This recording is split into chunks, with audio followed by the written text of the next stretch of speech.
नमस्कार, मैं हूं सुरेश चौहान और आप देख रहे हैं बिंदास बोल। और आज का छठवां बिंदास बोल जाकिर नाइक और विश्व के सबसे अमीर देश कतर के विरुद्ध हम आपके साथ लेकर आ रहे हैं और पूरे दुनिया को इन दोनों के पापों का परिचय करवा रहे हैं कि ये क्या कर रहे हैं। आज ये छठवां एपिसोड डिबेट का रहेगा। हमने अपील की थी कि जो लोग भी इसमें पार्टिसिपेट करना चाहते हैं वो आइए। जाकिर के समर्थक भी आज हमारे साथ हैं और वेदों के सनातन के समर्थक भी हमारे साथ हैं। हम जाकिर के कुछ वीडियो लेंगे और इन दोनों की प्रतिक्रिया उसमें लेंगे। आज के शो में हमारे साथ पूर्व में मेरठ के शहर काजी रहे महेंद्रपाल आर्य जी रहेंगे, जो आज विश्वविख्यात विद्वान है हिंदू सनातन धर्म के। हमारे साथ इस्लाम के और जाकिर के समर्थक के तौर पर मेहताब उस्मानी रहेंगे। इन दोनों के साथ हम आज के डिबेट को आगे बढ़ाएंगे। कई वीडियो लाए हैं, बीच में प्रयास करेंगे थोड़ी देर बाद कुछ कॉलर के पास जाने का और उनकी प्रतिक्रियाओं को लेने का। लेकिन पहले जरा विस्तार से मुद्दे को समझिए।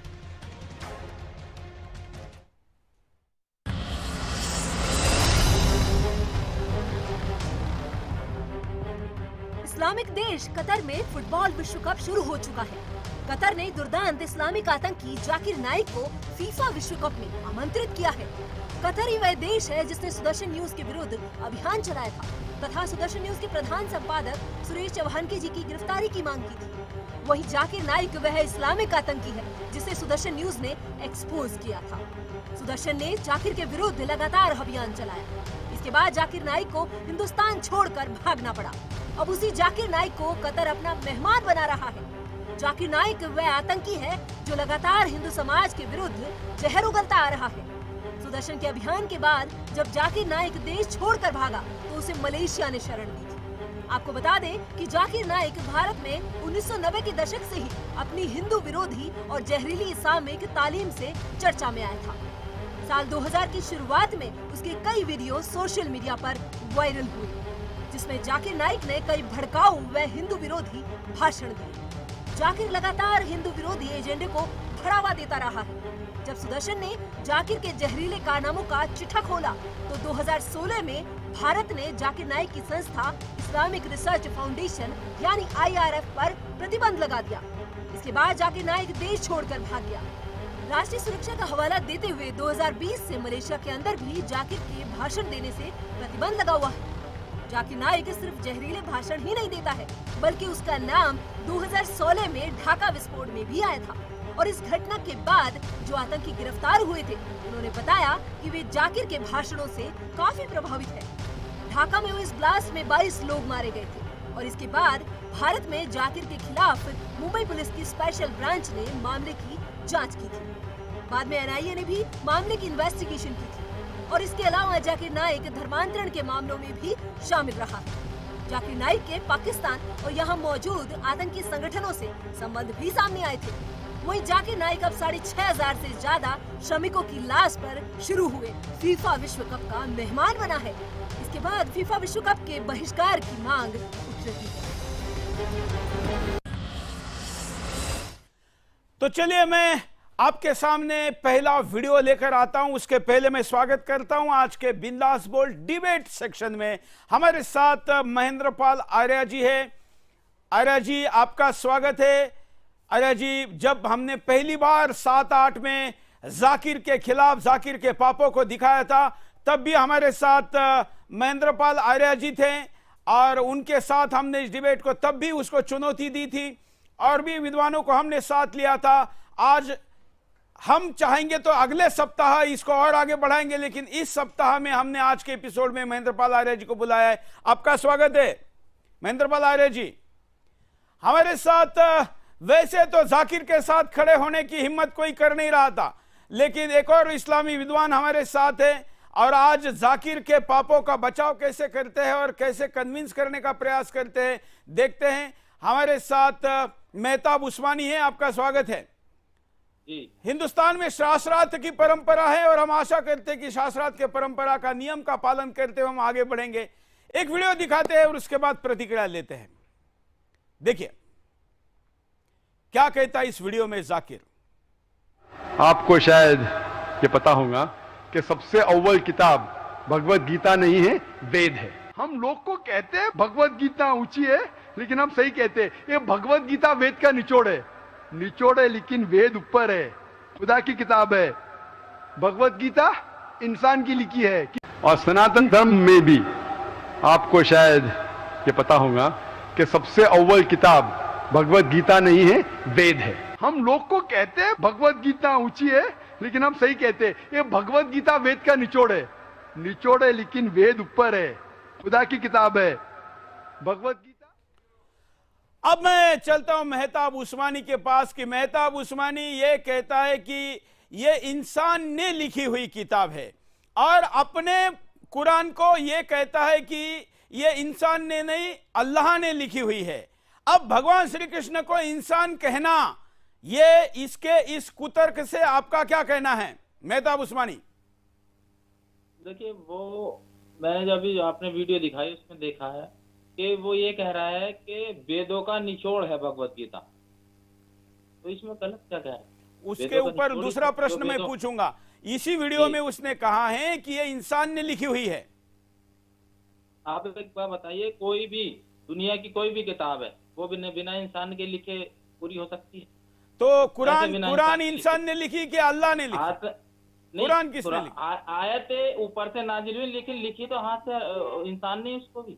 हाँ, तो उसी को लिखना कहते हैं। वही महेंद्र पाल, ठीक है, आपका तर्क मिल गया। आज मैं स्वयं ज्यादा बोलने के बजाय महेंद्र पाल आर्य जी आपका उत्तर देंगे। ये क्या कह रहे हैं? आपका आवाज, महेंद्र पाल आर्य जी का आवाज नहीं आ रहा है।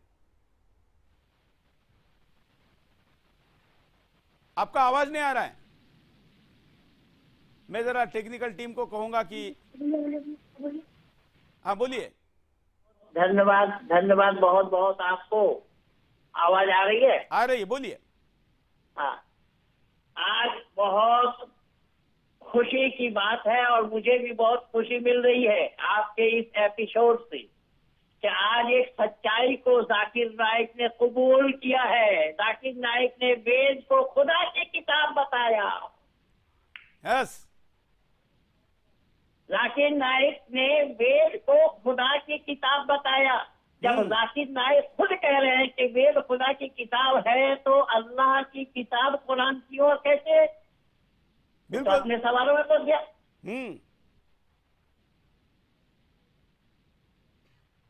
जब वो खुद स्वीकार कर रहे हैं, और यही वेद ईश्वरीय ज्ञान है, इस पर मेरा बहुत सारा काम है। आज 39 वर्षों से यही काम कर रहा हूँ। वेद ईश्वरीय ज्ञान है। यसे वाचम कल्याणी माँ बदानी जनभ्या, ये कल्याणी वाणी मानव मात्र के कल्याण के लिए है। लेकिन कुरान के तैयार आमनु, ईमान लाने वालों, अर्थात सवाए मुसलमान के अल्लाह ने सबको बेईमान कहा है। लेकिन आज एक बहुत खुशी की बात आपके एपिसोड में ये मिली मुझे कि जाकिर नाइक अपनी जुबान से इकरार किया है कि वेद खुदा की किताब है। ये सबसे बड़ी जीत हमारी यही है। हम दुनिया वालों से यही कहते आए हैं, यही कहते रहे हैं कि वेद ही ईश्वरीय ज्ञान है। आज जाकिर नाइक तो अपने आप स्वीकार कर रहा है, अपने आप बोल रहा है कि वेद खुदा की किताब है। जब वेद खुदा की किताब है तो ऐसे वेदों को छोड़कर कुरान को मानना क्यों और कैसा संभव होगा? कुरान खुदा की किताब कहते या कुरान को खुदा की किताब प्रमाण देते, प्रमाणित करते? कुरान खुदा की किताब है, जिसका कोई हवाला देते या उस पर तो चर्चा की नहीं उसने, अभी हवाला आएगा नहीं आएगा वो तो बात की बात है। लेकिन उसने ये स्वीकार किया है कि वेद खुदा की किताब है। अब दुनिया वालों को, मुसलमानों को भी ये बात सुन लेना चाहिए। हाँ। जो लोग डॉक्टर जाकिर नाइक को बोल रहे हैं, बिल्कुल, लेकिन यहाँ पर ये एक कुतर्क दे रहे हैं हमारे साथ मेहताब उस्मानी। ये कह रहे हैं कि वो लिखी हुई तो इंसान ने है। हाँ, तो लिखी हुई इंसान से इंसान। हाँ? तो लिखी हुई क्योंकि हमारे यहाँ तो हम यही कहते हैं। तो गीता भी भगवान कृष्ण ने बताई हुई है, अब लिखी किसने? वो मैं गीता पे आ रहा बाद में। ये लिखी हुई है, ये तो बिल्कुल होने के बाद लिखी जाएगी। हाँ, कागज के आविष्कार होने के बाद लिखी जाएगी। जब कागज का आविष्कार नहीं हुआ तो लिखी कैसी जाएगी? पहली बात, वो कुरान की चर्चा करते होते तो मैं कुरान से ही ये हवाला दे देता, प्रमाण कर देता कि कुरान कलामुल्लाह नहीं है। इक़रा बिइस्मि रब्बिकल लज़ी खलक़ खलक़ल इंसाना मिन अलक़ इक़रा व रब्बुकल अकरमुल लज़ी अल्लम बिल कलम व अल्लमल इंसाना मा लम यअलम।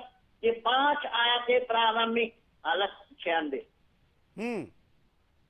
ये 5 आयतें कुरान की प्रारंभिक है, जो बताया जाता है कि हजरत जिब्रील ने आकर के हजरत मोहम्मद साहब को सुनाया पर अल्लाह के नाम से। बोलिए मेहताब उस्मानी, जवाब दीजिए। परवरदिगार के नाम से पढ़ो, जिसने हर चीज को पैदा किया। मेहताब, हर चीज को पैदा किया। कुरान खुद कह रहा है कि हर चीज को पैदा किया। एक मिनट, महेंद्रपाल आर्य जी आपकी एक एक बात का ये जवाब देना चाहते हैं। दीजिए, जवाब दीजिए। देखिए, पहले तो एक बात का जवाब देना तो अल्लाह की किताब है, तो जब भगवान 2 हो सकते हैं तो किताबें 2 नहीं हो सकती। तो कुरान भी अल्लाह की किताब है। भगवान 2 कहाँ से है? उन्होंने, जाकिर नायक ने गलत नहीं कहा, उन्होंने कहा अल्लाह की किताब है। आप अगर कहेंगे तो आप भी सुन लीजिए, रे काजी साहब सुन लीजिए, अगर आप भी कहेंगे तो आप भी यही कहेंगे कि वेद भगवान की किताब है, हम अल्लाह की किताब बता रहे तो क्या गलत है? पहले बात का जवाब दीजिए। भगवान इतने हो सकते हैं तो किताबें भी कई हो सकती हैं। सुन लीजिए, पहले सुन लीजिए, इतना भड़किए मत। किताबें भी 2 हो सकती हैं, ठीक है ना? तो ये कहना कि कुरान अल्लाह, अगर वेद अल्लाह की किताब है तो कुरान अल्लाह की किताब नहीं है, गलत है। दूसरी बात, ये अभी आपने खुद कहा है कि जिब्रील अलैहिस्सलाम वही लाते थे 5 आयतों के लिए, तो आपने भी माना है। तो आप पहले ये बताइए जिब्रील अलैहिस्सलाम कौन थे और कहाँ से वही लाते थे वो, ये भी बताइए। अभी आप उत्तर सुनिए कहाँ से वो सूरतें लिखी उस्मानी, अभी आप उत्तर सुनिए। हाँ, महेंद्रपाल आर्य जी इनके प्रश्न का उत्तर दीजिए। हमने बोला नहीं है, हमने कुरान क्या कहता है उसको बोला। हमने ये माना कहाँ है? जब वो जाकिर नाइक खुद कह रहा है कि वेद खुदा की किताब है, तो दूसरी किताब की चर्चा कहाँ है? और खुदा 2 कहाँ से आ जाएगा? ईश्वर एक है। जाकिर नाइक ने वेदों की बेअदबी नहीं की, उन्होंने यही कहा कि खुदा की किताब है, तो क्या गलत कहा भाई? और कोई नहीं जिसकी इबादत की जाए। हमारे यहाँ पर एक ईश्वर की बात कही गई है वेद में, और उसी वेद को ही खुदा की बात बताया है। जाकिर नाइक से कहलवाओ ना कि कुरान अल्लाह की किताब है, तो मैं बताऊं फिर कुरान अल्लाह की किताब है अथवा नहीं। अगर तुम बोलते हो तो तुम बोलो, तो मैं तुम्हें बताता हूँ कि कुरान अल्लाह की किताब है या नहीं। ये सूरा अलग में ही इसी का प्रमाण मिल जाएगा, जो मैं अभी सुनाया, जो अभी मैं बताया। खुल करके हाथ में आ गए लोगों के। अरे सुन लीजिए, इसी सूरा का न्यूज़ चैनल से बहुत सारे मौलाना मेरे सामने भाग करे हुए हैं। अरे मैं मौलाना नहीं जो तो आपके सामने भाग खड़ा हूँगा, हो सके आपको भाग खड़ा होना पड़े। पहले जवाब सुनिए बात का। खैर वो तो कौन भागेगा, तो सामने आने पर बातों तो तुम मौलाना क्या हो? तुम ना लाना हो ना मौलाना हो। बात सुनो ना, आप भी कोई मौलाना नहीं हो, आप कोई मौलाना नहीं हो। 2-4 आयतें आपने रट ली हैं, वो अलग बात है। सुन लीजिए, आप सुन लीजिए। वो तो डिग्री आप एक मिनट मैं यहाँ पर थोड़ा स्पष्ट करूं, मेहताब उस्मानी जी, आप शायद लंगोटी भी नहीं पहनते होंगे। ये मेरठ के शहर काजी थे, इस्लाम छोड़कर ये सनातन में आए हैं। तभी तो कह रहा मौलाना नहीं है। जो जिसने इस्लाम पढ़ के छोड़ दिया वो मौलाना कैसा? तो आप मौलाना की वो मत दो इनको किताब। अब जो नाम है हमारी डिग्री तो हमने नहीं कहा, हम तो पंडित हम यहाँ पंडित महेंद्रपाल आर्य कह रहे। एक मिनट किताब मत दो, मौलाना का किताब। एक मिनट हम मौलाना का खिताब देके इनका, मौलाना नहीं है, हम मौलाना का खिताब देके इनका अपमान क्यों करेंगे? ये पंडित महेंद्रपाल आर्य हैं। ये हम कह रहे हैं इस्लाम का अपमान मत करो। ये पंडित अरे चुप रहो, बीच बीच में मत बोलो ना। ये पंडित महेंद्रपाल आर्य बन गए हैं, अब ये ऊपर हो गए हैं, ठीक है? पंडित होना अलग बात है, मौलाना होना अलग बात है। हाँ, अभी चौहान साहब, हमारी डिग्री छीनी नहीं गई। हाँ, हम हाफिज हैं, मौलवी हैं, मुफ्ती भी हैं। हाँ, हमारी डिग्री छीनी नहीं गई। अच्छा, अभी भी इनके बाद डिग्री है। इस्लाम छोड़ दे, उससे ईमान छीन लिया गया है। वो अल्लाह ताला खुद ही छीन लेता है ईमान। जिसने इस्लाम छोड़ इसीलिए दिया तो तो ईमान दिखा तो दिया, छीन गया। दुनिया को दिखा ईमान दिया तो हो आपसे कि छीन इस्लाम चुका कोई है। धर्म बिगड़े नहीं क्या है, ना करोगे? कुरान बिगड़े का इस्लाम मुरब्बा अल्लाह बना की के किताब खाओगे है। क्या? वैसे जब ईमान ही छीन लिया आपसे। वैसे आप इस्लाम की बात अगर कर रहे हैं तो आपका जो चेहरा है वो भी इस्लाम के अनुरूप नहीं है। महेंद्र पाल आर्य जी जरा बताइए, इनका चेहरा इस्लाम के अनुरूप है क्या? दिल में होता है इस्लाम, चेहरे से पता नहीं चलता, ये दिल में होता है बिल्कुल नहीं इस्लाम। है।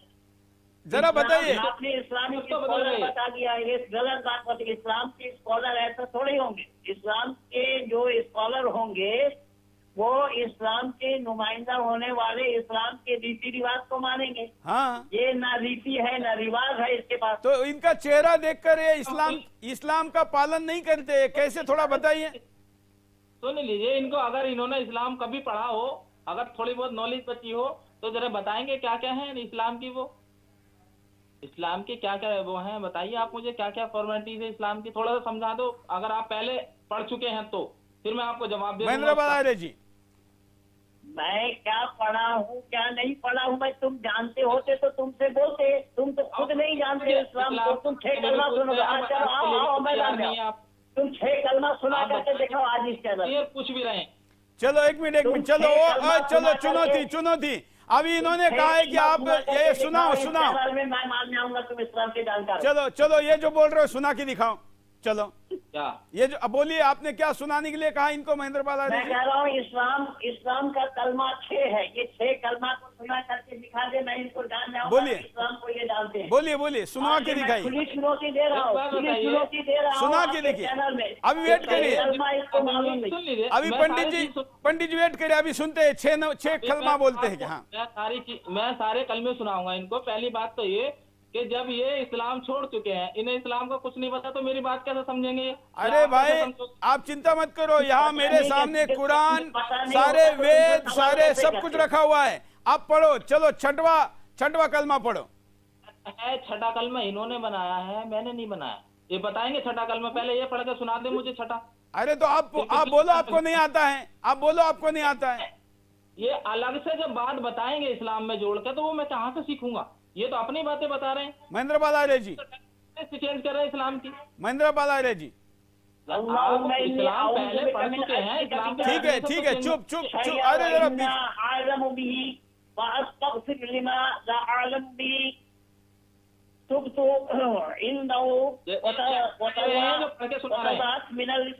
मिनल कुफ्फारि शिर्की वकज़्ज़िबू वल-गनीही वल-अब्दी वल-यमूतू वफ़ाहिशा वल-बुहताना वल-अज़ा सिया कुल्ल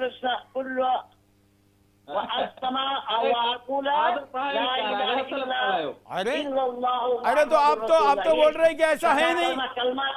आपने तो कहा कि छठा कलमा कुरान में है ही नहीं। वो जानता ही नहीं है, मैं लिए बैठा हूँ। देखिए चलो, मुझे लगता है ये भी जाकिर के चेले हैं। मैं 8 नंबर का वीडियो दिखाता हूं कि ये इस्लाम को ऊंचा बताता है, क्योंकि ये तो कुतर्कों की तरफ जा रहे हैं। हम एक एक करके आगे जाते हैं, दर्शक तय करेंगे कि वो किससे कन्विंस हुए। आगे हम पहले मुसलमानों को पक्का मुसलमान बनाएंगे, उसके बाद गैर मुसलमान को दावत देंगे। मैं उनसे कहता हूं, अगर आप कहते हैं कि हम मुसलमान को पक्का मुसलमान बनाएंगे, उसके बाद गैर मुसलमान को दावत देंगे, वो वक्त कभी भी नहीं आएगा।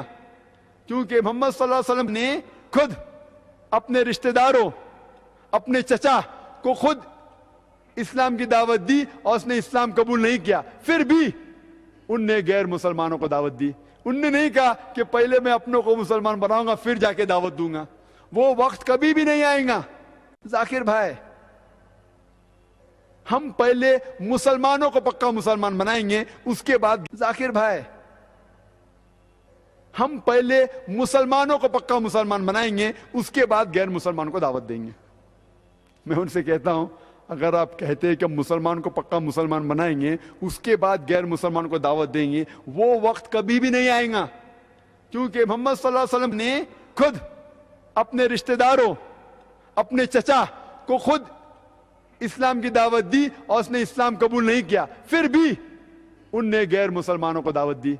उनने नहीं कहा कि पहले मैं अपनों को मुसलमान बनाऊंगा फिर जाके दावत दूंगा। वो वक्त कभी भी नहीं आएगा। जाकिर भाई,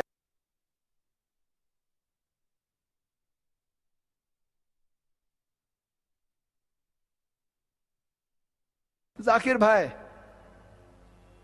हम पहले मुसलमानों को पक्का मुसलमान बनाएंगे, उसके बाद गैर मुसलमानों को दावत देंगे। टेक्निकल कारण से वो वीडियो हम आपको नहीं दिखा पा रहे, दूसरा वीडियो लेते हैं, उसके बाद चर्चा के लिए चलते हैं।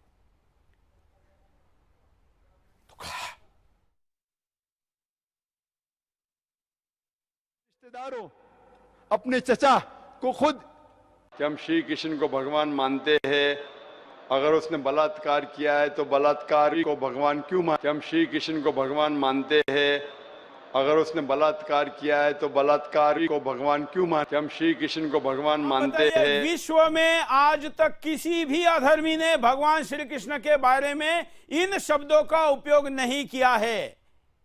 ये कैसे इस शब्द का उपयोग कर रहा है महेंद्र पाल आर्य जी? साहब, मैं आपको बता रहा हूँ कि मेरी खुली चुनौती है इस जाकिर नाइक को। अगर ये योगेश्वर कृष्ण को व्यभिचारी दिखा दे तो हम लाखों के तादाद में इस्लाम स्वीकार करेंगे। मैं खुली चुनौती दे रहा हूँ और आपके चैनल में चुनौती दे करके इसको तो भारत छोड़वाया। और मैं ये बता रहा हूँ और मैं ये प्रमाणित भी कर दिया हूँ, जो इस्लाम का स्कॉलर मेहताब बता रहा है आपने को, ये 6 कलमा भी इसको नहीं आता। और आप एक एक लेते महेंद्र पाल आर्य जी, एक एक लेते, सामने से हम एक एक लेते, एक एक मुद्दा। मेहताब उस्मानी, इस वीडियो पर प्रतिक्रिया दो। ये निहायत ही घटिया और बेहुदगी वाली वीडियो है, मैं इसका कड़ा विरोध करता हूँ। अरे वीडियो को बेहुदगी और घटिया कहने के वजह जाकिर नाइक को बेहुदा और घटिया कहो। तो वीडियो किसने बनाई है? जाकिर नाइक। तो वीडियो को क्यों गाली दे रहे हो? बोलो ना ये जाकिर नाइक घटिया है। पहले पूरी बात सुने, पहले पूरी बात सुन लीजिए, जोश में ना आया, पहले पूरी बात। भगवान कृष्ण के बारे में बोलने वाले का भी सर तन से जुदा का नारा लगेगा ना, तब समझ में आएगा। पहली बात तो ये, बिल्कुल जैसी ये वीडियो है ना, इस तरह की वीडियो हाल फिलहाल में आपके धर्म के लोगों ने भी मोहम्मद साहब के बारे में दी। हाल फिलहाल में एक महाराज ने अभी बलात्कारी बोला है, अभी हाल फिलहाल के कहो तो वीडियो भी दिखा देता हूँ। देखिए उसपे हम अलग से शो करेंगे। आज जाकिर के वीडियो की बात हो रही है। ये कह रहा हूँ, हम अगर हम मानसिकता सुन लीजिए, मतलब आप इस वीडियो के विरुद्ध बोल रहे हैं, बराबर? हम नहीं, क्योंकि हम इस पे ठीक है तो है, ठीक है, चलिए है तो है। अब जाकिर नाइक बोलता है मैं बिन लादेन का साथ देता हूं। इस वीडियो पर इसको एक बार सुनते हैं, फिर दोनों की बात सुनते हैं। ये जाकिर बोल रहा है, ये बात इस्लाम में कहा कैसे लिखी गई है, ये बताएंगे पंडित महेंद्र पाल आर्य, और इनका क्या कहना है हम सुन लेंगे। देखिए video. So you as a Muslim saying that Osama bin Laden is right or wrong? Have you checked up? Bombing in Nigeria, American consulate, Osama bin Laden, headlines. Did or not? We don't know. But if you ask my view, if he's on the truth, if he's fighting the enemies of Islam, I'm for him. I don't know what he's doing. I'm not in touch with him. I don't know him personally. I read newspapers. If he's terrorizing the terrorist, if he's terrorizing America, the terrorist, biggest terrorist, I'm with him. So you as a Muslim saying that Osama bin Laden is right or wrong, have you checked up? अब मुझे बताइए कि पहले तो ये बात जो बोल रहा है, ये बात इस्लाम के अनुरूप। मैं पहले महेंद्र पाल आर्य जी की कमेंट लूंगा और फिर मेहताब उस्मानी के पास जाऊंगा। ये बिल्कुल गलत बोल रहा है। पहली बात तो ये है कि ये योगेश्वर कृष्ण के बारे में जो बोला है वो बहुत, वो तो हो गया, वो तो उस पर हम नहीं बात करते। अभी इस पर बात करें कि ये तो कह रहा है कि जो ओसामा बिन लादेन ने किया वो कुरान के अनुरूप है और ये उसके साथ खड़ा है। कुरान में तो अल्लाह ताला ने साफ जिक्र फरमाया, वल्लाहु ला युहिब्बुल फसाद, अल्लाह ताला पसंद नहीं करते हैं फसाद फैलाने वालों को, और ये फसादी है, फसाद फैला रहा है। ओसामा बिन लादेन फसादी था, फसाद फैलाया है, और अल्लाह खुद कह रहे हैं कि वो पसंद नहीं करते ऐसे फसादियों को, तो इस्लाम के अनुरूप कैसे हो जाएगा?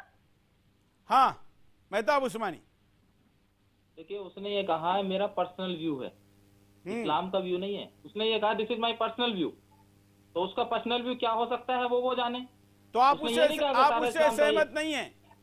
बिल्कुल नहीं सर। अरे ऐसा कहने ऐसा नहीं, क्योंकि आप मुसलमान कोई भी नहीं क्योंकि आप उनकी वकालत करने के लिए आज जुड़े थे, और दूसरा वीडियो है जिसमें आप उसके खिलाफ बोल रहे, इसलिए मुझे डाउट आया, मैंने पूछ लिया। तो एक मिनट, अब ये जो उसने कहा है, इसके लिए इसको कानूनन हिंदुस्तान की सरकार ने सजा देनी चाहिए कि नहीं? ये सरकार के हाथ में है, देनी चाहिए अगर गलत बोला है तो। अगर क्यों? आप तो बोल रहे थे गलत बोला है, अगर क्यों?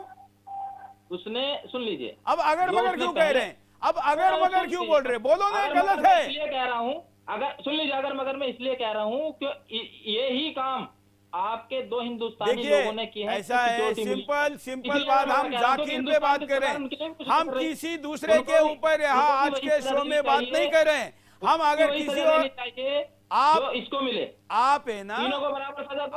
आप दूसरे की वीडियो लाइए, आप दूसरे की वीडियो लाइए, फिर मैं उस पर अलग से शो करूंगा। आज जाकिर पे बात कर रहे हैं। हिंदुस्तान में वीडियो चली है उसकी, अच्छा कहाँ है वो? अब महेंद्र पाल आर्य जी ये कह रहा है, ये मतलब मैं जो वकालत करने आए थे इनकी, ये कह रहे हैं कि ये गलत बोल रहा है, ये कह रहे हैं गलत बोल रहा है। इस्लाम में तो ऐसा लिखा है, क्योंकि ऐसा तो कई लोग कोट करते हैं। इस्लाम तो ऐसा लिखा है, जब कुरान खुद कह रहा है इस बात को कि अल्लाह ताला पसंद नहीं करते हैं फसाद फैलाने वाले को, वल्लाहु ला युहिब्बुल फसाद, कुरान कह रहा है, मैं नहीं कह रहा हूँ। तो जब अल्लाह फसाद फैलाने वालों को पसंद नहीं करते हैं, या अल्लाह ने खुद कहा है अपने कुरान में, तो फिर ये जाकिर नाइक जैसे फसादी और ओसामा बिन लादेन जैसे फसादी इस्लाम के नुमाइंदा क्यों और कैसे हो सकते हैं? और मैं तो खुली चुनौती दे रहा हूँ कि जाकिर नाइक इस्लाम को धर्म सिद्ध करें और कुरान को कलामुल्लाह सिद्ध करके दिखाए। और ये चुनौती आपके चैनल में एक दो बार नहीं, आपके चैनल में जिहाद या फसाद में और कई भी एपिसोड आपने किया है, सब जगह मैं कर रखा हूँ, दे रखा हूँ, आपके चैनल में सारा मौजूद है। ठीक है, हम आज एक एक करके बात करते हैं। अब ओसामा बिन लादेन जब हमला करने का रास्ता अपनाता है, तो वो भी तो कुरान का ही सहारा लेता है, और वो कहता है कि ये बोला गया है। तो कुरान में परस्पर विरोधी बातें हैं ना, कुरान में परस्पर विरोधी बातें हैं। ला यत्तखिज़ुल मुमिनूना काफिरीना औलिया मिन दुनिल मुमिनीन वमन यफ़अल ज़ालिका फलैसा मिनल्लाहि फ़ी शय'इन इल्ला अन तत्तक़ू मिन्हु तुक़ा व युहज़्ज़िरुकुमुल्लाहु नफ़्सहु व इलल्लाहिल मसीर। एक जगह नहीं, 5-6 जगह बताया अल्लाह ने कि मुसलमानों को छोड़कर काफिरों को दोस्त न बनाओ दिल से और जुबान से। अगर तुम दोस्ती रखते इन काफिरों से, मैं अल्लाह ताला तुमसे दोस्ती नहीं रखता। यही तो कारण बना ये कहने के लिए गंगा जमुनी तहजीब कहेंगे, लेकिन गंगा स्नान करना, गंगा पानी पीना इनके लिए हराम है। ये दोगले हैं, दोगले।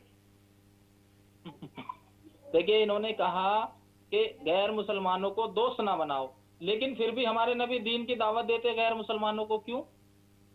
वो दीन की दावत दिया, वो तो अपने चाचा को दिया। अब वो चाचा के लिए अल्लाह ने कहा मैं इसके दिल में मोहब्बत किया हूँ, ये दीन की दावत क्यों करेगा नहीं? उनके सगे चचा ने, आपने कहा उनके सगे चचा ने ईमान नहीं लाए, लेकिन फिर भी उन्होंने दीन की दावत दी गैर मुसलमानों को क्यों दी? जब उनको नफरत थी तो वो नफरत किसी से नहीं करते थे, मोहब्बत का पैगाम देते थे कि आपको अगर अच्छा लगे तो दीन में दाखिल होइए, अच्छा ना लगे तो दीन में ना दाखिल होइए। चलिए चलिए हम है ना एक वीडियो पर, अगर हम एक वीडियो पर 5 मिनट लेंगे तो फिर हम वीडियो नहीं पूरे कर पाएंगे, इसलिए हम एकदम संक्षिप्त में हर वीडियो पर समय देते हैं। कुल मिला के महेंद्र पाल आर्य जी, आप ये कहना चाह रहे हैं कि लादेन भी सही है, बराबर? नहीं, लादेन भी सही मैंने कहा नहीं, क्योंकि आप कह रहे हैं कि लादेन ने जिन आयतों को माना उसका उसने पालन किया। हाँ, तो उसमें आप नहीं कह रहे, मैं आपको आरोपी नहीं कह रहा हूं, मैं ये कह रहा हूं कि लादेन भी तो कुरान को ही कोट कर रहा है ना। अब मैं वही कह रहा हूं कि कुरान में परस्पर विरोधी बातें हैं। हाँ। अल्लाह ने तो वहाँ जिहाद से बढ़ करके कोई अच्छा काम नहीं। वहाँ क़ाल अब्दुल्लाह इब्न मसऊद सअलतु रसूलल्लाह सल्लल्लाहु अलैहि वसल्लम अय्युल अमल अफज़ल क़ाल सलातु अला मीक़ातिहा सुम्मा अय्युन क़ाल सुम्मा बिरुल वलदैन कुल्तु सुम्मा अय्युन क़ाल जिहादु फी सबीलिल्लाह फसकत्तु अन रसूलिल्लाह सल्लल्लाहु अलैहि वसल्लम।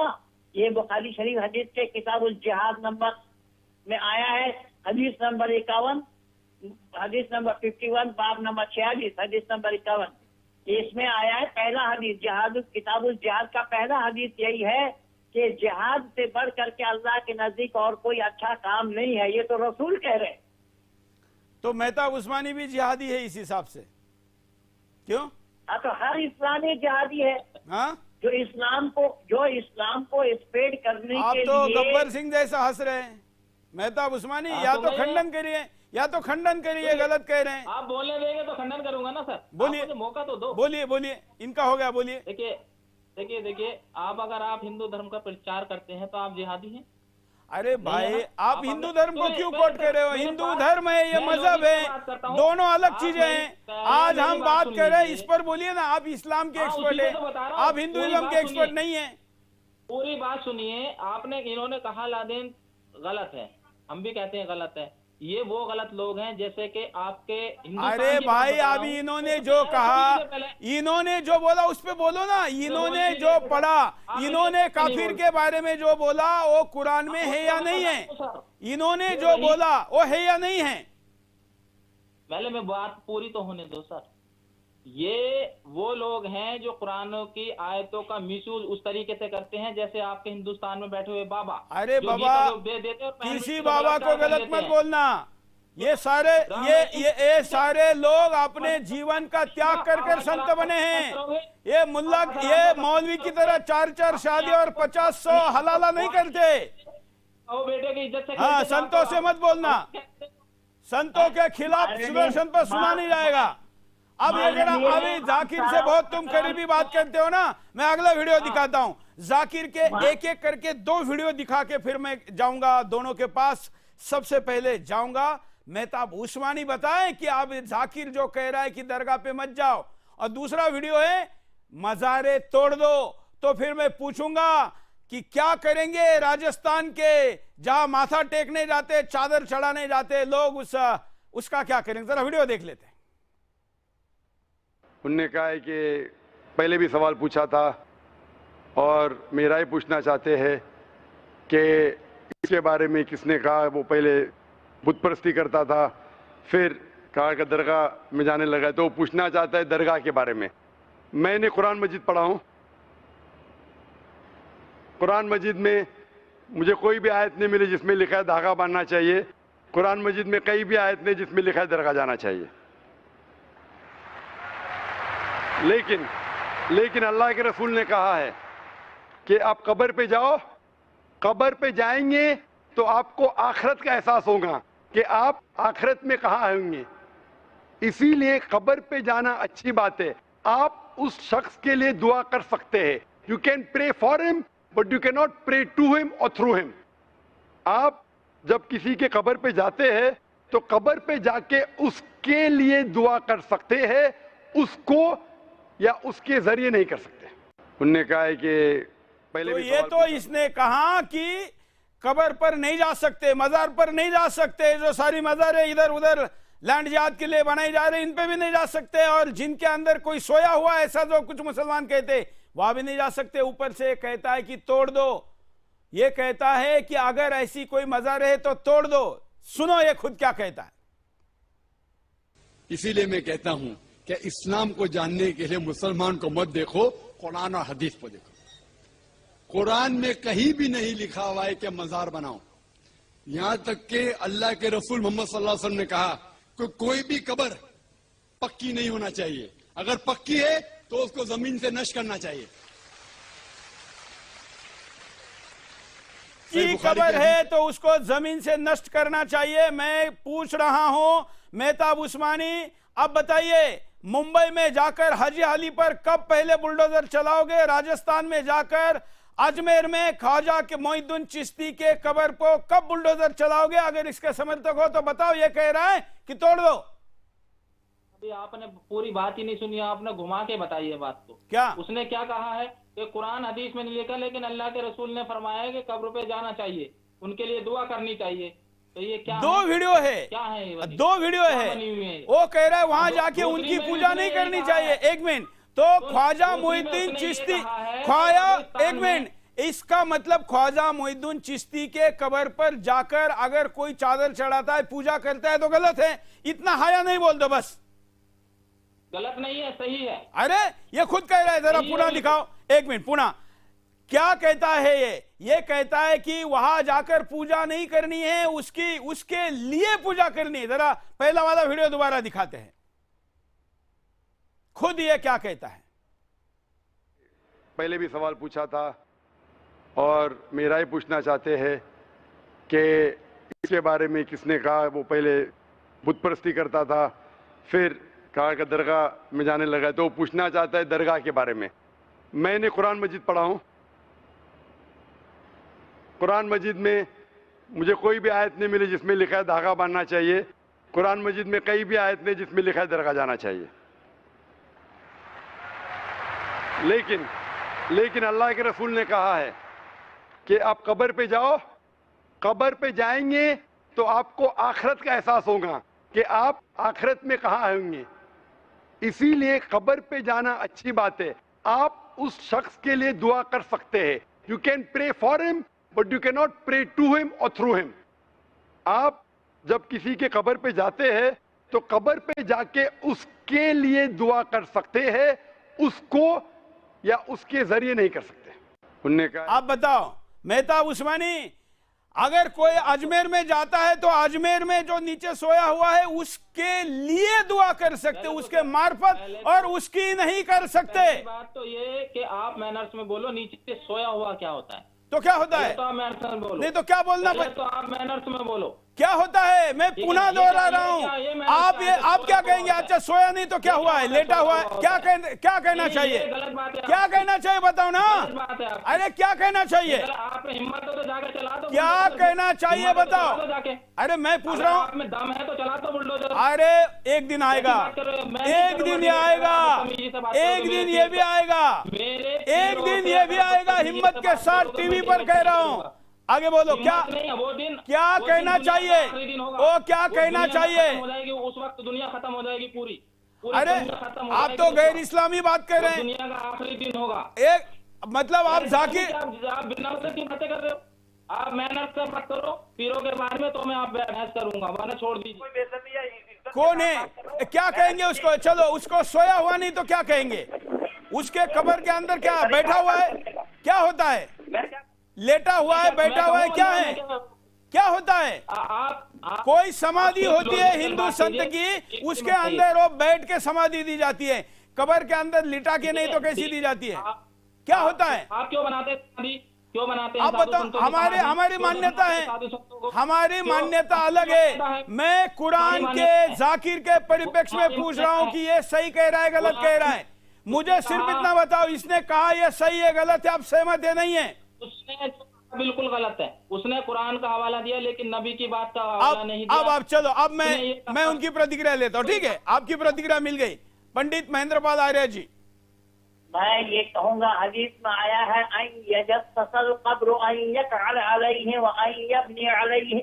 कब्र को पक्का मत बनाओ, ना चादर चढ़ाओ उस पर, ना बैठो उसके पास, ना फूल चढ़ाओ, ना उस मजार में जाओ। ये तो हदीस में आया है।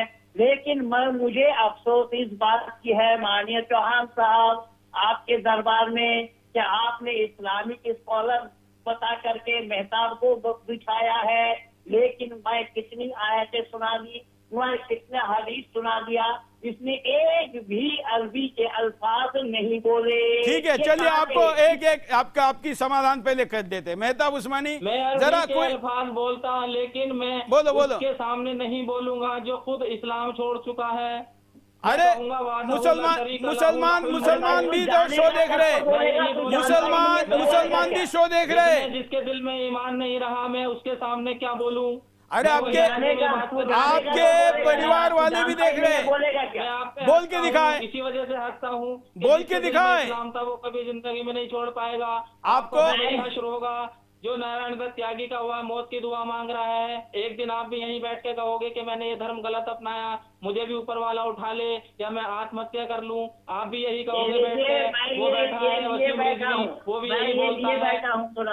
वो भी यही बोलता है भाई तो ऐसा है, इधर उधर की बात न कर, ऐसा इधर उधर की बात नहीं। पहले बताओ कि आपको ये जो बोल रहे हैं आप, ये इन्होंने साबित किया कि ये अरबी में बोल सकते हैं, कुरान को हदीस को कोट करे। आप बोल के दिखाओ।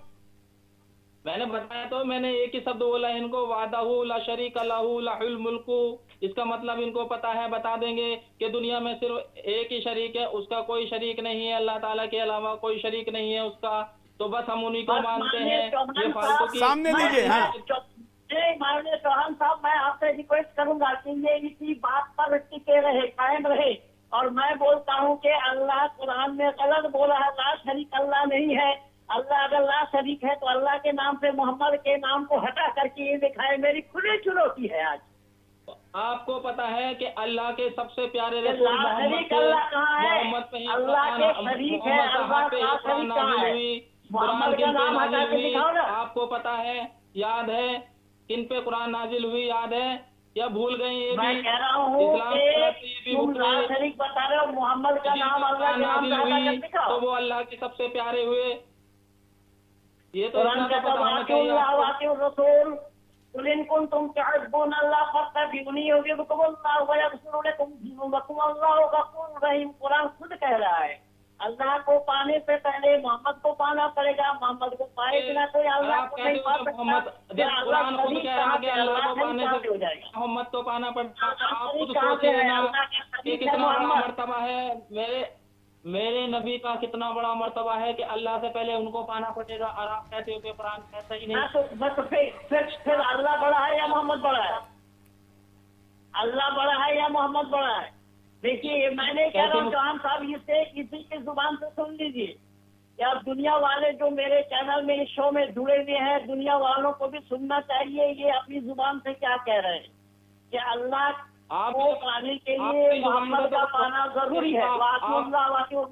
कुरान खुद कह रहा है इताअत करो मेरी और मेरी रसूल की इताअत की बिना कोई अल्लाह को नहीं पा सकता। तो जब अल्लाह को नहीं पा सकता, अल्लाह को पाने के लिए रसूल को पाना जरूरी है। फिर अल्लाह शरीक का है।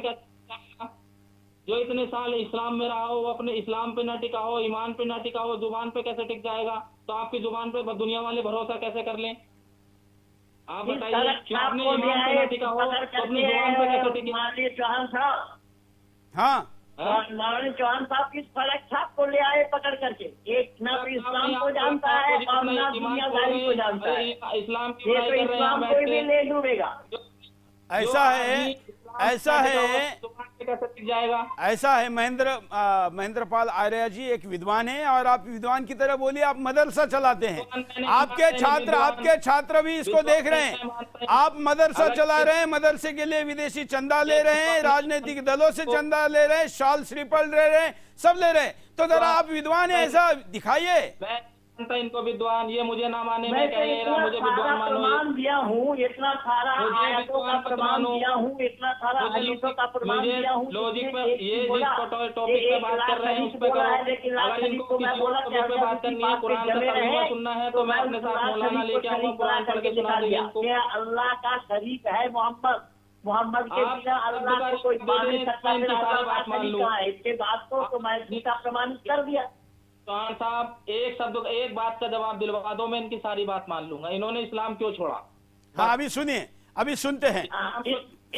इस्लाम इसलिए छोड़ा, सुनिए, इस्लाम इसलिए छोड़ा, इस्लाम में भाई सुनेगा अभी तो, बोलिए। इस्लाम मैंने इसलिए छोड़ा, मैंने सवाल उठाया कुरान पर, मैंने इस्लाम पर सवाल उठाया। सवाल उठाने के बाद इस्लाम ने कहा कि सवाल उठाने वालों के लिए कोई जगह नहीं है, इसलिए तुम निकलो। मैंने पूछा कि रहमान रहमान आज के ऊपर है, वलक़द ख़लक़ना समावाति वल अर्ज़ फ़ी सित्तति अय्यामिन सुम्मा इस्तवा अलल अर्श युदब्बिरुल अम्र सुनाया कि अल्लाह ताला ने 6 दिन में जमीन और आसमान को बनाया, 7वां दिन अर्श का हाथ पकड़ा, अर्श पर जा बैठा। जो अल्लाह अर्श पर बैठेगा वो अल्लाह मुजस्सिम होगा या ला मुजस्सिम? जो अर्श पर बैठता है वो अल्लाह बड़ा कैसे है? तुम लोग बार बार बोलते हो, 5 बार सुना तो अल्लाह अकबर, अल्लाह बड़ा है, लेकिन उस तक से अल्लाह को छोटा होना पड़ेगा। ये सवाल उठाने से इस्लाम ने बोला तुम्हारे लिए कोई जगह नहीं है। मैंने इस्लाम को नहीं छोड़ा चौहान साहब, इस्लाम ने ही हमें छोड़ दिया। इस्लाम में कोई सवाल किया जाना संभव नहीं है, कोई यानी ब्लाइंडनेस है, अंधविश्वास है। मैं अंधविश्वास से ऊपर आया, मैं अंधविश्वास से बाहर निकला, मैं अंधविश्वास से ऊपर उठा, इसलिए इस्लाम ने बोला तुम्हारे लिए कोई जगह नहीं है। मैं बोलूँ अब बोलिए। 50 साल के बाद आपको कैसे पता चला कि इस्लाम में अंधविश्वास है? 50 साल से आप सोए हुए थे। 50 नहीं, 50 नहीं, मेरा तो जब जागो तब सवेरा है ना। हाँ। अरे जब जागो तब सवेरा है। अरे सुनिए, कोई जरूरी थोड़ी है कि 50 साल की 100 साल में भी लोग नहीं जान पाते सच्चाई को। 100 साल में भी लोग नहीं जान पाते सच्चाई को। 100 साल के बाद अगर सच्चाई को जाना तो सच्चाई को अपना देना चाहिए। ठीक है, लेकिन तुम लोग अकल को गिरवी रख रखे हो, तुम्हें अकल नाम की कोई चीज ही नहीं है तुम्हारे पास। पहली बात तो ये, वो इस्लाम में रह ही नहीं सकता जो कुरान पे उंगली उठा दे, जो ये आयतों पे उंगली उठा दे, मैं भी तो वही कह रहा हूँ। यही तो कह रहे हैं, वही तो वो कह रहे हैं। आपने पूछा कि आपने इस्लाम क्यों छोड़ा, उसका जवाब उन्होंने दिया कि मेरे मन के अंदर आया हुआ प्रश्न जो आएगा उसका उत्तर अगर कोई दे नहीं पाएगा तो वहाँ उस क्लास में, उस कॉलेज में क्यों रहना है जिसमें उत्तर नहीं है, ऐसा उनका कहना है। हमें क्योंकि हमें आगे भी बढ़ना है, इसलिए हम आपका उत्तर इन्होंने दे दिया है। अब एक ही बात पर बार बार बहस करके कोई फायदा नहीं, थोड़ा आगे बढ़ते हैं। अब मैं आपको दिखाना चाहता हूं कि ये कह रहा है कि इस्लाम में शिर्क सबसे बड़ा गुनाह है। ये 24 नंबर का वीडियो मैं दिखा रहा हूं कि इस्लाम में शिर्क सबसे बड़ा गुनाह है। जो बात अभी जिसको लेकर इन्होंने इस्लाम छोड़ने की कही है, इसको एक बात दिखाते हैं। एक खुदा तो सही खुदा की इबादत करो, सही खुदा को सिजदा करो। गलत खुदा की इबादत करना शिर्क है। कुरान में लिखा है, सूरह निसा सूरा नंबर 4 आयत नंबर 48 और सूरह निसा सूरा नंबर 4 आयत नंबर 116 में लिखा है कि अल्लाह ताला चाहे तो कोई भी गुनाह माफ कर सकता है, लेकिन शिर्क कभी भी नहीं माफ करेगा। यह वेद में भी लिखा है। वेद में लिखा है, यजुर्वेद चैप्टर नंबर 32 मंत्र नंबर 3 में, न तस्य प्रतिमा अस्ति, वो खुदा की कोई भी प्रतिमा नहीं है। प्रतिमा संस्कृत में उसकी मानी होती है सब कुछ के, फोटोग्राफ, स्कल्पचर, आइडल, सारे चीज को समेटते है प्रतिमा की मानी। उस खुदा का ना कोई अक्स है, ना कोई मूर्ति है, ना कोई तस्वीर है। अगर आप बुत परस्ती करते हैं तो आप वेद के खिलाफ जा रहे हैं और कुरान के भी खिलाफ जा रहे हैं। अगर आप मानते एक खुदा तो सही खुदा की इबादत करो, सही खुदा। ये सारे पापों के माफी का जो जनरल एमनेस्टी दे रहा है, ये हिंदुइज्म में नहीं है। हम कर्म आधारित व्यवस्था को मानते हैं। ये सारे पापों की माफी, क्या कहोगे? मैं इस सेक्शन पर पहले बात कर लेता हूं। उस्मानी, देखिए, उसने कहा कि बुत परस्ती नहीं, एक मैं 3 सवाल कर रहा हूं इस वीडियो से। पहला सवाल है कि सारे गुनाह माफ, कुछ भी करो, डकैती करो, कुछ भी करो, माफ। देखिए, ऐसा कहना कि सारे गुनाह माफ, ये हम अपनी तरफ से, ये हम अपने मन की तसल्ली को बोलते हैं। वो तो वहां पता चलेगा ना ऊपर जाके के गुनाह माफ होंगे। तो जो भी मौलाना ऐसा कह रहा है वो गलत है।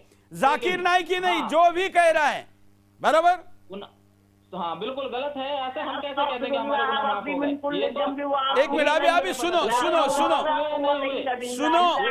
अरे भाई सुनो। कहने पर अल्लाह ताला सभी गुनाहों को माफ कर देते हैं। फिर सुना रहा हूँ, अस्तगफिरुल्लाह रब्बी मिन कुल्लि ज़ंबि व अतूबु इलैहि ला हौला वला कुव्वता इल्ला बिल्लाहिल अलीय्यिल अज़ीम। इतना कहने पर अल्लाह ताला सब गुनाह माफ कर देंगे और हज करने के लिए जाएंगे। हज करने वाले आदमी के भी सब गुनाह माफ हो जाएंगे, जैसा वो मासूम बच्चा पैदा हुआ निष्पापी। बोलिए, माफ कैसे नहीं हो जाएंगे? अब इनकी या तो हदीस इन्होंने गलत कोट की या इन्होंने कुरान की आयत गलत कोट की। क्या गलत कोट किया? उन्होंने इस बार सही बताया। उन्होंने कहा सारे गुनाह माफ हो जाएंगे। कब होंगे ये? और तो पूछ लो ना इनसे, गुनाह माफ होंगे कब, ये भी तो पूछो ना। नहीं, लेकिन ये कैलकुलेशन ही गलत है ना। अरे सुन लीजिए सर, कैलकुलेशन हमने कहा गुनाह माफ हो जाएंगे, कब होंगे इसकी गारंटी नहीं है। अच्छा, तो फिर ये गारंटी नहीं है, ये तुक्का है, क्या है? फिर ये कहना गलत होगा। उन्होंने कहा मूर्ति पूजा बुत परस्ती के लिए। नहीं, उसमें आते हैं ना, उसमें बाद में आते हैं, एक एक करके आते हैं। हाँ हाँ, सेकेंड है बुत परस्ती के लिए इस्लाम में कहीं जगह है ही नहीं। तो आज दुनिया में किसी भी जगह किसी भी मुसलमान को देख लिए कोई बुत परस्ती करते नजर नहीं। उसने ये भी कहा तो वो जो मक्का मदीना में जिसका चक्कर काटते हैं, जिसको चूमते हैं, वो क्या है? नहीं है, वो बुत नहीं है उसमें, कुछ नहीं है उसमें, वो काबा है। तो काबा है पहली जो घर में फोटो लगाते काबा का, अगर मूर्ति पूजा फोटो सब गलत है तो काबा का फोटो लगाना भी गलत है। मूर्ति पूजा की बात हुई है सर, मूर्ति पूजा बुत परस्ती, बुत अच्छा, मतलब फोटो की पूजा हो सकती है। एक मिनट, ठीक है, मतलब आपका कहना है कि मूर्ति की नहीं हो सकती लेकिन चित्र की हो सकती है, बराबर? पूजा, अरे आप जब आप तक आपको ये नहीं पता चला कि पूजा का मतलब क्या होता है? नहीं, आप कह रहे हैं ना कि वहां काबा की फोटो लगाकर उसको आरती जो लोग उतारते हैं वो सही है। सुन लीजिए, आपके जो हमदर्द हैं वो बताएंगे कि नमाज का क्या मतलब होता है। जरा बताइए इनको नमाज का क्या मतलब होता है। एक मिनट, कुछ कहना चाह रहे? हाँ, कुछ कहना, हाँ बोलिए। जवाब भी दे। मैं ये कहना चाह रहा हूँ, इन बेचारे को कुछ भी अता पता नहीं है, ये जो मन में आ रहा है वही कह रहे हैं। इस्लाम में बुत परस्ती इस्लाम से बढ़ करके हिंदुओं में नहीं है। हिंदू तो मूर्ति पूजते हैं, ये व्यक्ति पूजते हैं। व्यक्ति पूजा इनके पास है, व्यक्ति की पूजा होती है। आदम से लेकर के मोहम्मद तक सब नबियों की पूजा नबी परस्त है। ये सब नबी परस्त है। और ये कितने अंधविश्वासी हैं देखिएगा। इस शैतान को कंकड़ मारते हैं, शैतान वहाँ है नहीं, एक पिलर लगा हुआ है, उसी को मार करके ये कहते हैं हमने शैतान को मारा है। जब वो पिलर है, शैतान नहीं है, उसको शैतान मानना, तब इसके अंधविश्वास का कोई क्या दाद देंगे आप? केवल इतना नहीं, संज्ञास्पद को भी बोसा लगाया जाता है, वहाँ लोग पहुंच नहीं पाते, उसमें कपड़ा लगाकर उस कपड़े को चूमते हैं और बताते हैं कि वो बोसा उसमें हो रहा है। तो ये इससे बड़ा अंधविश्वास और दुनिया में कौन है अंधविश्वासी? ये सबसे बड़ा अंधविश्वास इस्लाम में है। इस्लाम से बाहर कोई अंधविश्वासी नहीं है। हमारे यहाँ की मान्यता यस तर्क अनुसार 10 से सदर वेद नेतारा कि हर बात को तर्क के कसौटी पर कसो, जो जवाब मिले उसको मानो, जो जवाब न दे उसको ना मानो। हमारे यहाँ पर तर्क के कसौटी पर हम कसते हैं, लेकिन यहाँ पर तो तर्क नहीं है। कुल्लु मा जाअ बिहि रसूल मिन इंदिल्लाह कह दिया है। चलिए अगले वीडियो की तरफ चलते हैं। तो बहुत वीडियो जाके आज हमारे पास अब एक 80% और 100% पर चलते हैं। स्वयं जाकिर नाइक कह रहा है कि कुरान में 80% जो है वो वैज्ञानिक है। आप कितना मानते हैं? मैं तो हिंदू सनातन धर्म को 100% मानता हूं। देखिए, और मैं ये कहना चाहता हूं कि साइंस इतनी एडवांस नहीं है, तो मैं क्यों कुरान मजीद में हर बात पे अमल करता हूं। जो भी कुरान मजीद में लिखा है साइंस के बारे में, अगर आप मेरी तकरीर सुनेंगे, मिसाल के तौर पे हम कह सकते कि 80% साइंस प्रूफ कर चुका है कि जो भी कुरान में लिखा है 100% सही है। 80% जो कुरान में लिखा है साइंस ये साबित कर चुका है कि 100% सही है। अभी 20% इज एम्बिगुअस, जो हमें पता नहीं। इस 20% में से 1% अभी तक साबित नहीं किया गया है कि वो गलत है। अननोन, एम्बिगुअस, पता नहीं, तो हम डालते उसे डाउटफुल कैटेगरी में। Doubtful, we don't know. तो मेरी लॉजिक ये कहती है, अगर 80% 100% सही है और 20% डाउटफुल है, अननोन है, एम्बिगुअस है, उसमें से 0.1% भी साबित नहीं हो चुका कि गलत है, क्योंकि साइंस इतनी एडवांस नहीं है कि उसे साबित कर सके। तो मेरी लॉजिक ये कहती है कि तो ये मैं भी अब केवल साइंस के विषय पर शॉर्ट में प्रतिक्रिया लूंगा। सबसे पहले कि हमारे साथ जो इस्लामी विद्वान हैं वो कितना प्रतिशत मानते हैं इससे? यासी कह रहा है, आप कितना मानते हैं? वो कह रहा है कि 100%, लेकिन अभी साइंस 80% तक पहुंच पाई ठीक है, तो ठीक है, 20% कोई बात नहीं, साइंस ठीक है, पहुंच ही ठीक नहीं है, पाई। ठीक है, चलो आपका वर्जन ये है। अब महेंद्र पाल आर्य जी ये बताइए कि ये कुरान, ये इस्लाम और विज्ञान, आप बताएं। इस्लाम विज्ञान विरुद्ध है। मैं जाकिर नाइक को एमबीबीएस मुन्ना भाई बोल रखा हूँ। एक बिना पुरुषों से मिले एक कुंवारी महिला का संतान उत्पत्ति हो जाए, ये कुरान में कौन सा साइंस है? कुरान में कौन सा साइंस है कि बिना रज और वीर्य के संमिश्रण के बिना महिला बच्चा जन्म दे दे और वो दूध मुही बच्चा बोले? ये विज्ञान विरुद्ध नहीं है तो क्या है? ऐसे एक दो प्रमाण नहीं, ऐसे हजारों प्रमाण मैं अपने वीडियो में दे रखा हूं। कुछ और बताइए, एक एक लाइन में बताइए, एक एक लाइन में। मुन्ना भाई बोल रखा हूँ, एक एक लाइन में बोलिए। मैं कह रहा हूँ कि कुरान विज्ञान विरुद्ध का है। वल्लती अहसनत फर्जहा, नहीं, अभी हमारे पास थोड़ा समय कम है, इसलिए आप डायरेक्ट उदाहरण दीजिए, डायरेक्ट उदाहरण दीजिए। अल्लाह ताला ने मरियम के शर्मगाह में फूंक मार दिया और मरियम हो गया, हो गया, हो गया, एक हो गया। आप ऐसे और दीजिए ना, ये आकाश कैसे बना है बात। अल्लाह ने अरे आप सुनो ना, आप सुनो, आप अपनी बात आएगी, बारी आएगी तब बोलो। हाँ, विज्ञान विरुद्ध बातें कुरान भरी पड़ी है। एक दो जगह हो तो मैं बोल करके बैठ जाऊं। कुरान कीचड़ वाला तालाब में सूरज डूबता है, कीचड़ वाला तालाब में सूरज को डूबता हुआ जुल्करनैन ने देखा। अब कीचड़ वाला तालाब में सूरज डूबना ये कौन सा साइंस है? किस साइंस की मान्यता है?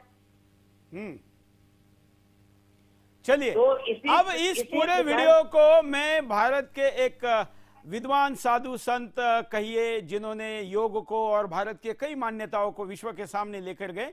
जाकिर क्या करता था? अपनी विद्वत्ता साबित करने के लिए अपने मंचों पर विभिन्न प्रकार के हमारे जैन मुनियों को, हमारे बुद्ध मानने वालों को या हमारे आर्य समाजियों को, हमारे शंकराचार्य जी को बुलाकर वहां पर उनके साथ अपमानजनक व्यवहार करता था। उनको बताता कुछ था, स्टेज पर बुलाने के बाद कोट कुछ करता था। ऐसा ही व्यवहार उसने कभी श्री श्री रविशंकर जी के साथ किया था। तो आज के एपिसोड के अंत में मैं जाकिर के क्रियाकलापों के तरफ उन्होंने कैसा देखा और हमने कैसा देखना चाहिए, इसके लिए वीडियो दिखाता हूं श्री श्री रविशंकर जी का। हमने उसको कहा, एक तो होता है तर्क और एक कुतर्क और एक वितर्क। जी, वो देखो, सुना कि नहीं? वो जी सुना जी। हाँ, सुना नहीं है ना? हमने उनको कहा, देखिए कुतर्क कर रहा है। क्या? एक दरवाजा आधा बंद है तो आधा खुला है, पूरा बंद है तो पूरा खुला है, ये कुतर्क है। तो बोला ये व्यक्ति कुतर्क इस तरह से कर रहे हैं। अच्छा, हमने एक ही बात ये कही कि वो किताब के बारे में फिर वाद विवाद उसने शुरू कर दिया। हमने जो किताब लिखी उसमें ये गलती है, ये गलती है। मैंने कहा, अरे इसकी गलतियां तू क्यों देखता है? मैं तो इस्लाम का पढ़ा हुआ नहीं हूं। तो वेद की बारे पूछो, वेद के बारे में पूछो। अच्छा, मूर्खों के सामने बोलना कि हाँ भाई ठीक, तुम गलत मानते हो, ठीक है, मैं गलत ही सही, मगर तुम बात के बात में तो आओ। जो सब्जेक्ट है उसमें, वो सब्जेक्ट छोड़ के तू क्यों किताब पर जाता है? तो वो व्यक्ति जो है इधर उधर का जो हमने उत्तर दिया उसको सब छिपा लिया और उसने अपना सुप्रीमसी दिखाने की चेष्टा करी। मगर देखो, मूर्ख आदमी एक ग्लॉसरी पढ़ने वाला, इसमें ये में ये है, ये है, ये है, 10वीं चैप्टर 6वीं श्लोक, 18वीं चैप्टर 5वीं श्लोक, ये सब गिनते जाओ। ये सब क्या रट लिया ग्लॉसरी? तेरे दिमाग ही नहीं है, ग्लॉसरी रट रट के क्या करता? तो मैंने यही कहा, 2.5 अक्षर पढ़ने वाले ही पंडित होते हैं। मैंने ठीक जवाब दिया, यदि तुम लोग सुने ढंग से उसमें, मैंने कहा, पोती पढ़ पढ़ जगमुआ पंडित बयान कोई, 2.5 अक्षर प्रेम की पढ़े सो पंडित होए। तो जिस प्रकार से यहां पर श्री श्री रविशंकर जी कहते हैं, वो तो क्योंकि संत है अपनी बात को कहते हैं कि जूता अगर आपको काट रहा है तो आप जूते की थोड़ी काटेंगे, लेकिन हम कहेंगे कि ऐसे जूते को मोची के पास जाकर ठुकवाना चाहिए, ठीक करना चाहिए या फेंक देना चाहिए कबाड़ में। हमने आज एक चिंतन और हमने तो आज मैं कई उपनिषद और वेद भी लेकर आया था, जिससे कि जरा घुमा कर दिखाइए, ये सारे आज चर्चा में हमने लाए थे, जिसमें ऋग्वेद, वेद और हम सभी का उल्लेख करने वाले थे, जो इसने कोट किया था, लेकिन समय की कमी थी और बहुत ज्यादा इधर उधर ज्यादा कुतर्कों पर बात की, जो जाकिर नाइक के वकील के तौर पर हमारे साथ आए थे। अन्यथा आज हमने उसने जितने वेदों को, उपनिषदों को कोट किया है, उन सभी को भी दिखाने वाले थे। मैं हमारे साथ आज के कार्यक्रम में उपस्थित जो पंडित महेंद्रपाल आर्या जी है, आपका भी आभारी हूं, और हमारे साथ मेहताब उस्मानी जुड़े, एक चैनल के होस्ट के तौर पर तो आपका धन्यवाद करना पड़ेगा, आप आए हैं, लेकिन जरा थोड़ी तैयारी करिए, जाकिर जैसे की वकालत मत करिए, और समय रहते आप भी पंडित महेंद्रपाल आर्या जी जैसी मैं आपको हिंदू धर्म में दावत देता हूं, आइए। धन्यवाद। आज के लिए इतना ही। इस एपिसोड में, इस सीरीज में हमने आपके सामने बहुत कुछ दिखाया। अगर आवश्यकता पड़ी तो हम सोमवार से इसके बारे में पुनः सोचेंगे। अगर आप चाहते हैं कि जाकिर के कुतर्कों पर और भी चर्चा हो, चिंतन हो, तो आगे देखेंगे। आज इस सीरीज को, जो कतर के अंदर जाकिर को बुलाने के निमित्त हमने प्रारंभ की थी, उसको यहीं पर समाप्त करते हैं। आज के लिए इतना ही। धन्यवाद। जय हिंद।